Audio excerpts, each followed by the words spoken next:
We have a long, thriving tradition of expanding and opening our hearts. It's of no surprise that we as Unitarian Universalists are predisposed to change. Change is literally baked into the bylaws of the Unitarian Universalist Association. Did you know our principles and sources were not meant to be static? I knew we called ourselves the living tradition because we consider ourselves flexible, reasonable, open-minded, but I did not know, and excuse me while I get a little technical here, that Article 15, Section C-15.1 requires a periodic review of Article 2. What is Article 2? Article 2 is a section of our UUA bylaws that contain our principles, sources, and purposes. This periodic review is mandated to take place not less than every 15 years. Our principles were first created in 1960. A review happened back in the mid-'80s, which added our seventh principle, and 5 sources. This mid-'80s review was led mostly by women who advocated to replace sexist language with gender-neutral language. In 1995, Earth-centered traditions were added as a source. We haven't had any major changes since then, even though the study and review of our Article 2 continue to take place. This is important. Just because a review and proposed changes occur does not mean the proposed changes will pass. Case in point, 2006, a review began, and 2 years later, in 2008, draft revisions of our principles, sources, and purposes were proposed. A year later, at the 2009 General Assembly in Salt Lake City, Utah, delegates voted down the proposed changes.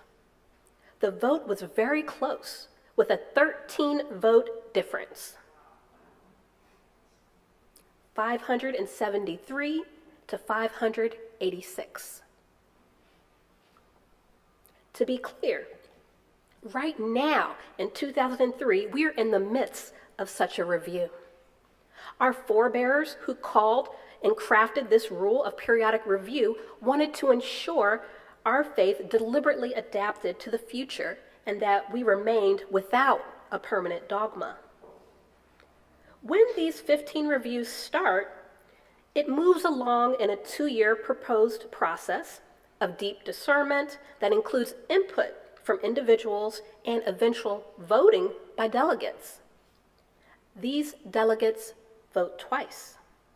Once for preliminary approval with a simple majority, and then a second vote that required 2/3 vote over 2 consecutive General Assemblies. Our cosmic reality is that the universe is in motion, the stars, the planets, the galaxies, our earth is in motion. For our faith to be in motion, for Unitarian Universalism to embrace the natural rhythm of the cosmos in which we are a part is a beautiful truth. Continuous change and reevaluation are a part of our theology. We are not called the living tradition for nothing. We are open to new information. We have a culture of learning, a theology of applying what we've learned into our shared values. I'm passionate about this because in our case, change is good. Some of us, myself included, have been talking about, voting on, and doing our best to live into the spirit of the 8th principle. This is about stretching ourselves to not just do justice work outside of our communities, but within them. I'm passionate about this because the current proposed changes include the heart of the 8th principle language. This is the inclusion many of us have been working hard towards. The proposed changes include a pledge to be inclusive, welcoming, and accountable for creating beloved community. I invite those of you who may be uncomfortable with the proposed changes to consider not the technical reason for why these changes are being proposed, but what these proposed changes can teach us. Every 15 years or so, when we go through this ritual of change, of transformation, let's use this opportunity to remind ourselves of our UU theology of change. Remind us that we are meaning makers and meaning seekers. That this is not just in our congregations, but within our denomination as a whole. We practice what we preach. This is where we practice right relations, relational skills, listening to each other. This is where we hold space for grief. Yes, grief. Our principles, sources, are emotionally charged because they are sacred. They give us direction and a shared understanding of what matters most. When something critical to the core of our faith changes, it inevitably changes us as well. Let's give ourselves grace. I hope that when the changes are said and done, we celebrate the faithful process we engaged in. Not necessarily celebrating the changes per se, but celebrating our process. The right answer is not in the results of this review, whatever that may be. The right answer is in our process in which we covenant our shared truth.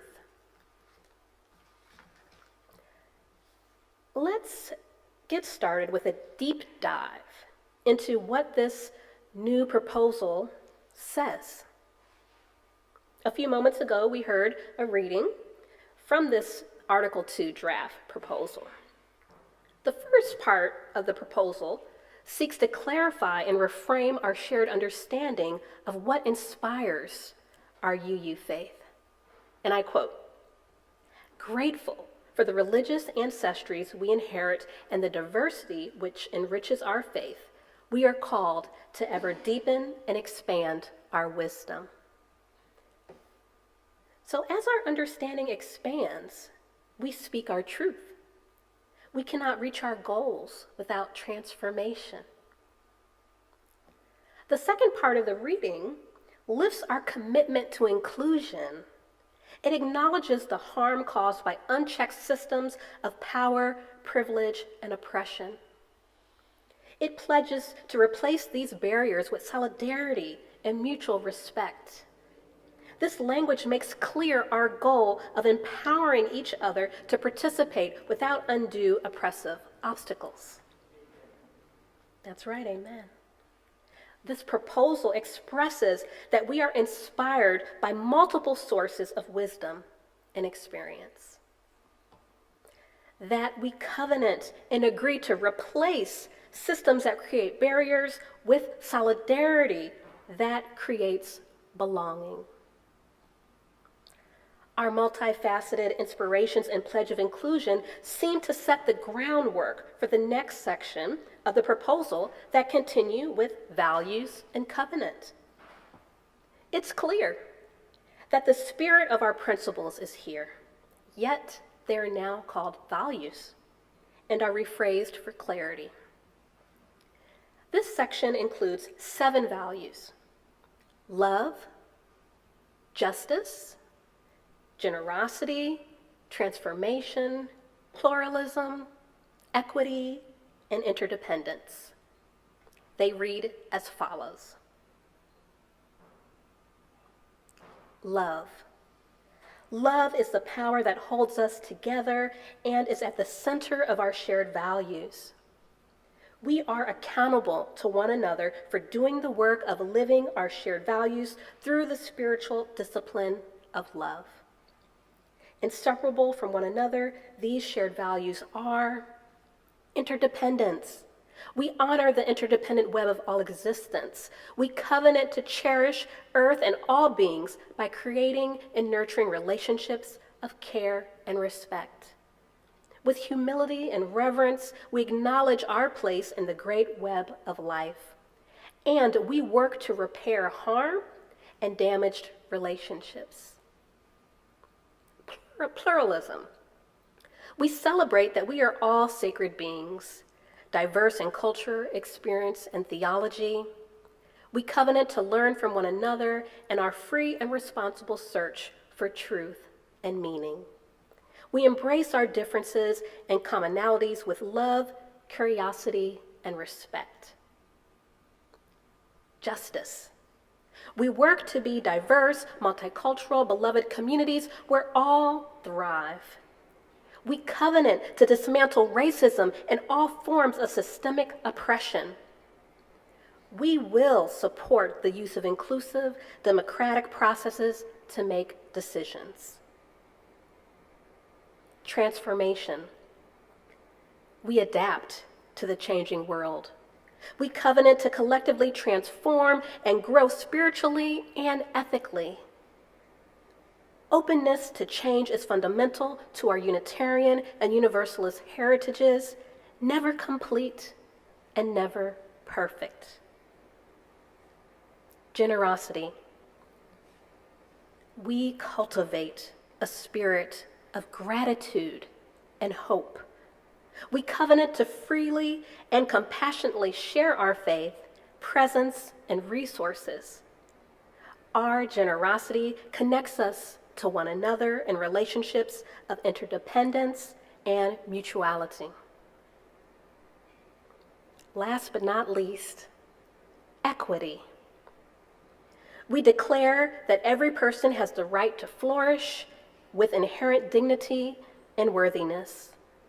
We covenant to use our time, wisdom, attention, and money to build and sustain fully accessible and inclusive communities.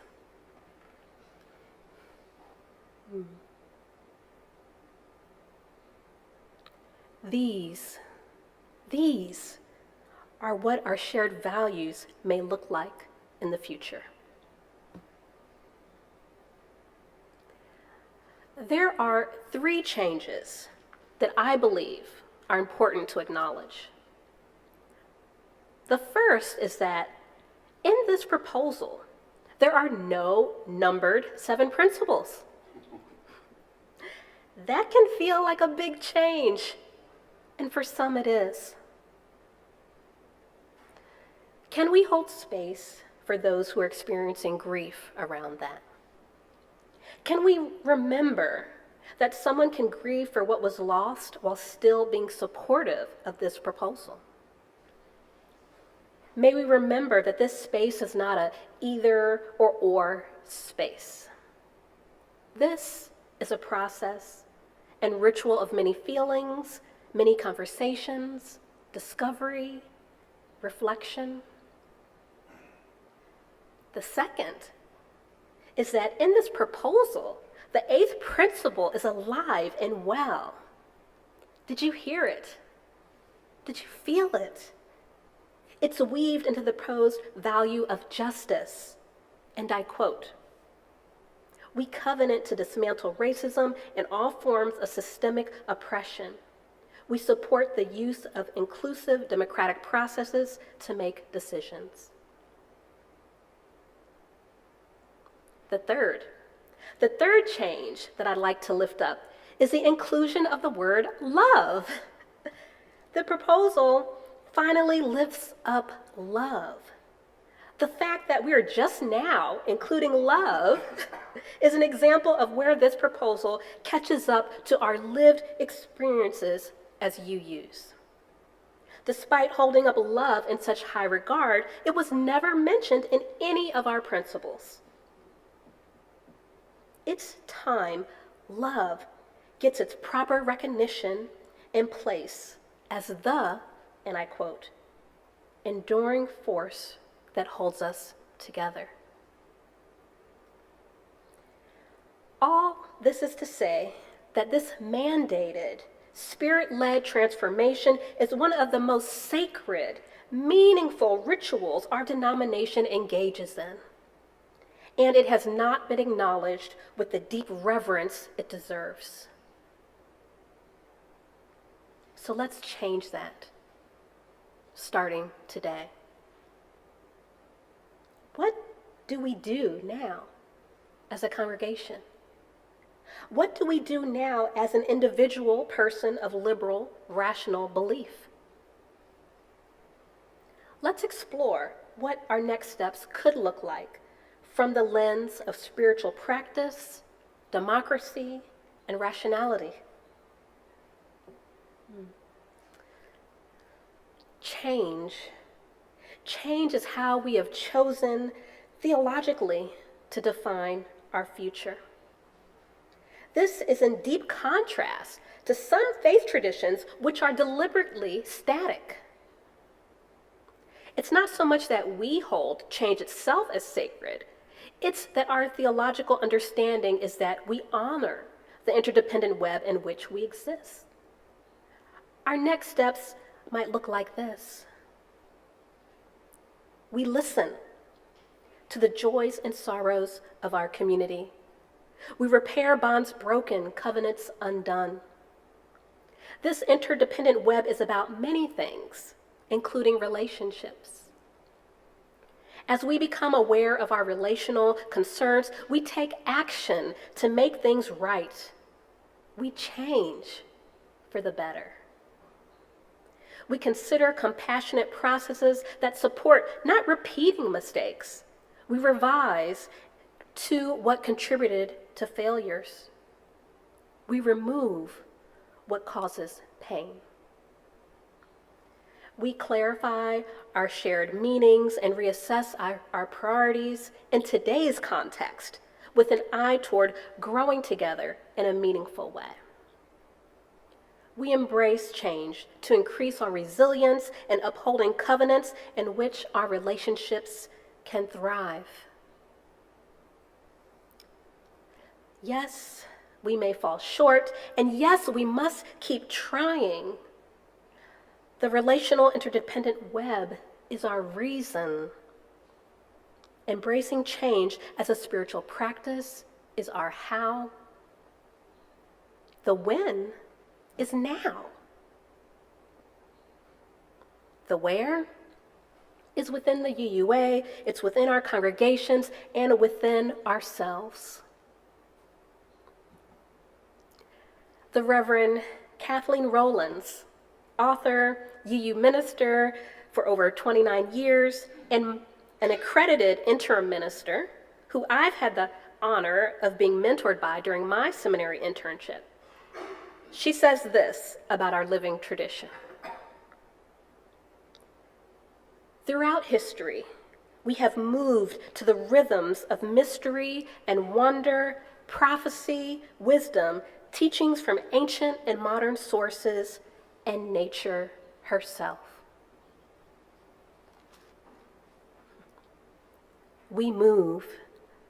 Not only do we move, but we move to the many wisdoms, to our many experiences. We move to the ethical rationality in our hearts in which we trust. We move to the scientific inquiry that says the outcome of our commission Article 2 study will be better when we work together, take in various inputs, and discern in good faith with good data. Yes, good data. When we call on the spirit of John Lewis's guiding principle, good trouble, this means necessary trouble to enact and inspire meaningful change. I'd like to add, let's get into good trouble with good data. Good data, in our sense, is data that is democratically gathered, the facts and lived experience of truth tellers, where we name our grief while holding space for grace. holding space for the imperfections of our humanity. Change is often an uncomfortable, time-consuming process. We know this. In part because no transcendent power will save us from ourselves, we must step up to make it our business to understand the changes that may come to pass. We must step up and make it our spiritual practice to participate. Without our active participation in this process, there can be no good data gathered. This is not a time to sit back and watch. This is a time to dialogue with each other. Reach out to the denominational affairs representative in your community if they have not reached out to you already. Ensure that you are updated on when and how to participate in this process that is happening right now. This is a time to engage with the Article 2 study resources available on the UUA website. Use them as a source of study for small group ministries. This is a time to step out of regularly scheduled plans and add this topic to your schedule. This is a time to think about how you may encourage your delegates to vote.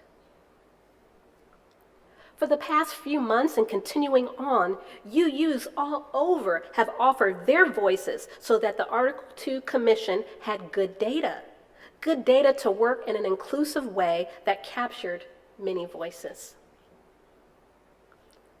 Will your delegates vote for these changes? Changes which include love, finally. Changes that include a pledge toward anti-oppression and justice. For the outcome to have the best result, all need to be a part of the process that gets us there.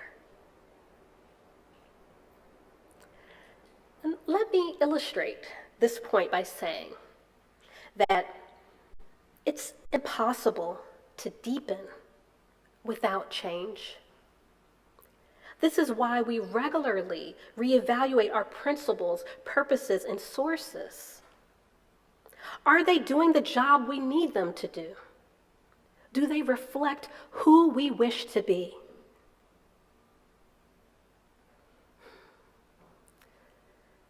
Jewish writer Avram Davis observed, and I quote, "We are what we practice," end quote.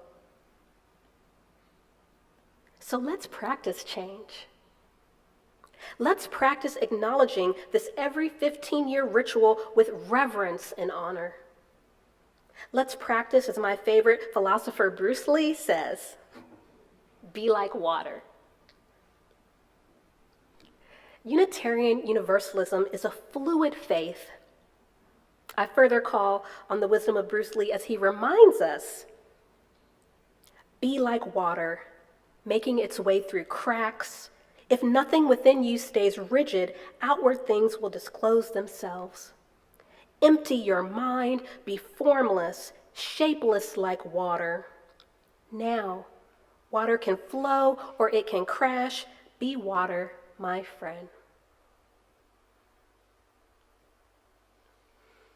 Some religions perceive being fluid and open to change as an invitation to crash, to lose power.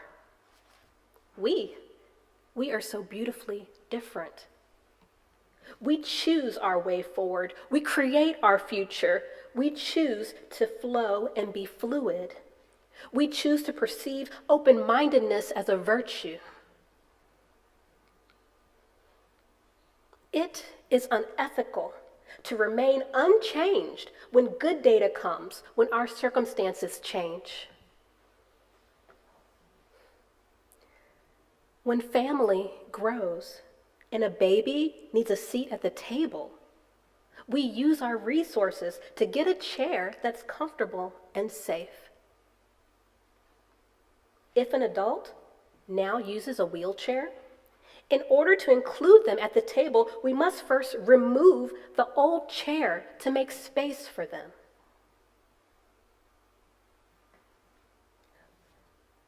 When someone in our beloved community says that our current principles don't do enough to keep them from harm, we must not only listen, but change. Change is a critical part of our spiritual growth and evolution as a faith community. We know not changing is easier. There is safety for some in the status quo. For others, the status quo is not so safe. It's harmful, oppressive. However, we are a people that journey together, not on the easiest path, but on the path that calls us to be our best selves.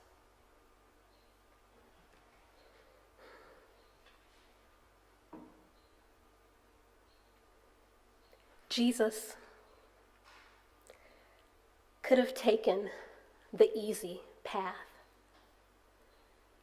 but he resisted. Dr. Martin Luther King Jr. could have taken the easy path, but he had a dream. 6-year-old Ruby Bridges could have stayed at a school for Black children, but she integrated. Sophia Lyons-Foss, Unitarian, theologian, educator, and author, broke norms with her innovative contributions to our faith because she knew what worked in the past would not serve us in the future. This is the path of love.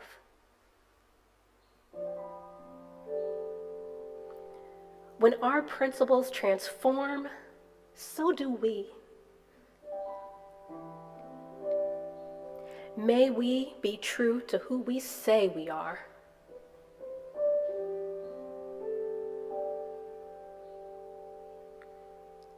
When the status quo no longer serves us, may we choose to evolve, to lean into change as a spiritual practice, a fluid faith like water. We choose change. We choose love. Amen.